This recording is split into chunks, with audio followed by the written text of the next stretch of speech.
بسم اللہ الرحمن الرحیم۔ السلام علیکم دوستوں۔ حضرت لوط علیہ السلام اپنے چچا حضرت ابراہیم علیہ السلام کے علاقے سے ان کے حکم اور اجازت کے ساتھ جلا وطن ہو کر صدوم شہر میں آباد ہو گئے تھے۔ یہ علاقہ آباد تھا اور کئی بستیوں پر مشتمل تھا، لیکن اس علاقے کے لوگ بدکار اور سیرت و کردار میں تمام دنیا سے بدتر تھے۔ وہ راہ گیروں کو لوٹتے، اپنی مجالس میں سرعام بیہودہ حرکتیں کرتے اور کئی برائیاں کرنے سے بھی باز نہیں آتے تھے، اور عورتوں کو چھوڑ کر شہوت کے لیے لڑکوں کے پاس جاتے۔ انہوں نے ایسے گناہ ایجاد کیے کہ ان سے قبل کسی کو خیال تک نہ آیا۔ حضرت لوط علیہ السلام تشریف لائے اور انہوں نے وحدانیت و توحید کی تبلیغ کی تو وہ برائیوں میں اور بڑھ گئے۔ کچھ فرشتے حضرت لوط علیہ السلام کے گھر گئے اور ان کی بیٹیوں کو سلام کیا، جس کا ان کی بیٹیوں نے جواب دیا۔ اس کے بعد حضرت جبرائیل علیہ السلام نے ان سے کہا کہ اس شہر میں کوئی آدمی ایسا ہے جو ہم مسافروں کو آج کی رات مہمان رکھے اور کھانا کھلائے؟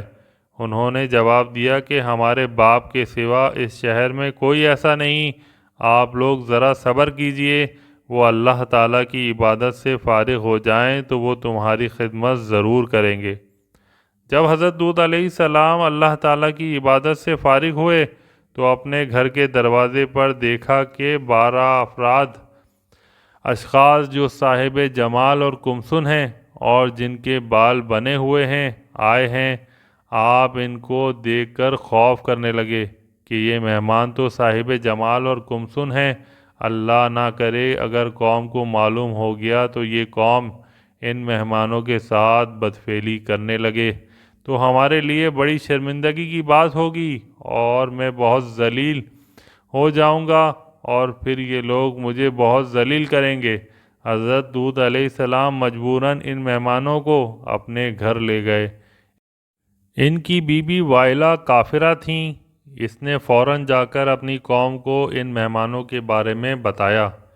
قوم کے لوگ اچانک حضرت لوط علیہ السلام کی حویلی پر آئے اور بلند آواز سے کہنے لگے، اے لوط، تم ان 12 افراد کو جو خوبصورت اور کمسن ہیں اور آج تیرے گھر میں مہمان ہوئے ہیں ہمارے پاس بھیج دو۔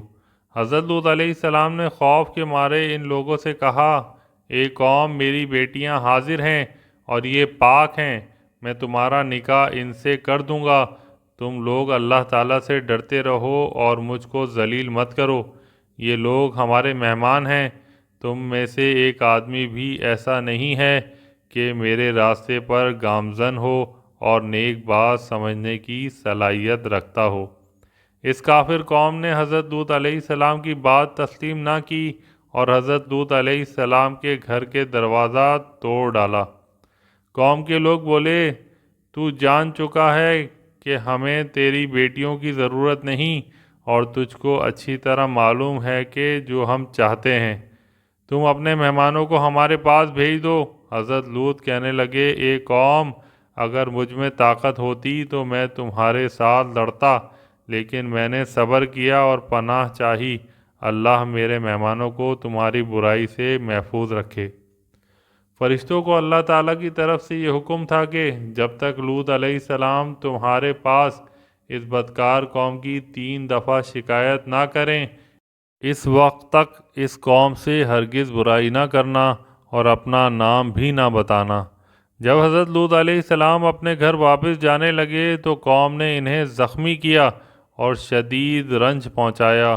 حضرت لوط علیہ السلام نے اپنے آئے ہوئے مہمانوں سے کہا کہ میرے پاس اتنی قوت نہیں کہ میں ان کا باقاعدہ مقابلہ کروں اور ان کی برائی سے بچوں اور تم کو بھی بچاؤں اور اس ظالم قوم کو اپنے سے دور کروں۔ یہ بات حضرت لوط علیہ السلام نہایت رنجیدہ ہو کر اپنے مہمانوں سے کہہ رہے تھے۔ پھر اس قوم کے لوگوں نے حضرت لوط علیہ السلام پر بے ادبی سے ہاتھ اٹھایا اور لاچار ہو کر حضرت لوط علیہ السلام ان مہمانوں کے پاس آئے۔ جب حضرت لوط علیہ السلام نے 3 مرتبہ اپنے مہمانوں سے اپنی قوم کی شکایت کی تو وہ بہت رنجیدہ تھے۔ مہمانوں نے حضرت لوط علیہ السلام پر اچھی طرح ظاہر کر دیا کہ ہم سب اللہ تعالیٰ کے بھیجے ہوئے فرشتے ہیں اور قوم لوط پر عذاب الہی لے کر آئے ہیں۔ آپ بما اہل و عیال آج کی رات اس قوم سے بچ کر کسی محفوظ جگہ پر چلے جائیں۔ آج رات کو صبح کے وقت اس قوم پر عذاب الہی آئے گا۔ اتنے میں وہ مردود حضرت لوط علیہ السلام کے گھر کو کھودنے لگے اور کہنے لگے، اے لوط، صبح ہو رہی ہے مگر تم نے جو ہم سے کہا تھا اس کے بارے میں اب تک کچھ نہیں کیا۔ ان لوگوں نے چاہا کہ فرشتوں سے دست درازی ہو۔ یہ کیفیت دیکھ کر حضرت جبرائیل علیہ السلام نے معمولی سی حرکت کی جس سے اللہ تعالیٰ کے حکم سے ان کی آنکھیں، ناک اور منہ ایک ہو گیا۔ وہ واویلا کرنے لگے اور غصے میں بولے، لوط نے اپنے گھروں میں جادوگروں کو بلا رکھا ہے۔ پھر کہنے لگے، اے لوط، تم اپنے مہمانوں سے کہہ دو کہ وہ ہماری آنکھیں اچھی کر دیں تو ہم ان برے کاموں سے توبہ کر لیں گے۔ یہ سن کر حضرت جبرائیل علیہ السلام نے اپنے پر ان کے چہرے پر مل دیا۔ اس وقت ان کی آنکھیں، ناک اور منہ بالکل درست ہو گیا۔ انہوں نے پھر ان فرشتوں پر دست درازی کا ارادہ کیا تو اس مرتبہ ان کے تمام بدن خشک اور سن ہو گئے۔ پھر توبہ کی تو حضرت جبرائیل علیہ السلام نے اپنا پر ان کی آنکھوں اور بدن پر مل دیا اور وہ سب اچھے ہو گئے۔ بعد ازاں وہ سب کے سب حضرت لوط علیہ السلام کے گھر سے نکل گئے اور یہ کہہ کر گئے کہ ہم کل لوط کے مہمانوں سے اس کا بدلہ لیں گے، اور تمام شہر کے دروازے بند کر دیے۔ حضرت جبرائیل علیہ السلام حضرت لوط علیہ السلام کو بما اہل و عیال شہر سے نکال کر حضرت ابراہیم علیہ السلام کے گھر پہنچا دیا۔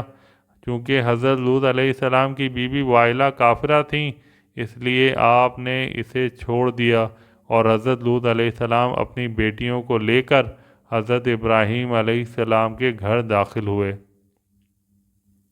اس کے بعد جب سورج طلوع ہوا تو اللہ تعالیٰ کے حکم سے حضرت جبرائیل علیہ السلام نے اپنا پر زمین کے نیچے دے کر شہر کو اس طرح سے پلٹ دیا کہ تمام لوگ ہلاک ہو گئے۔ بعد ازاں فرشتوں کی آواز حضرت لوط علیہ السلام تک پہنچی اور پھر اس کفار قوم کی کچھ خبر نہ ملی۔